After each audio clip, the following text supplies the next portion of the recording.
গতকাল ইডেন গার্ডেন্সে অনুষ্ঠিত আইপিএল 2025 এর 15তম ম্যাচে কলকাতা নাইট রাইডার্স সানরাইজার্স হায়দরাবাদকে ৮০ রানে পরাজিত করেছে।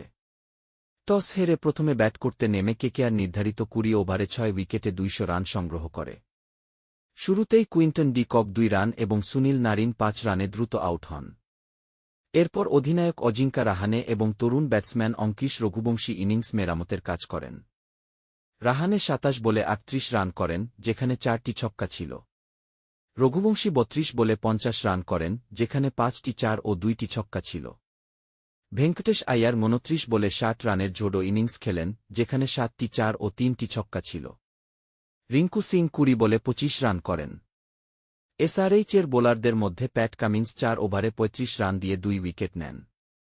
201 রানের লক্ষ্যে ব্যাট করতে নেমে সানরাইজার্স হায়দরাবাদ 16.4 ওভারে মাত্র 120 রানে অল আউট হয়ে যায়। শুরুতেই ট্র্যাভিস হেড 4 রান এবং ঈশান কিষান 1 রানে দ্রুত প্যাভিলিয়নে ফেরেন। হেনরিক ক্লাসেন সর্বোচ্চ 33 রান করেন। কেকেআরের বোলারদের মধ্যে বৈভব অরোরা 3 ওভারে 29 রান দিয়ে 3 উইকেট এবং বরুণ চক্রবর্তী 4 ওভারে 22 রান দিয়ে 3 উইকেট নেন।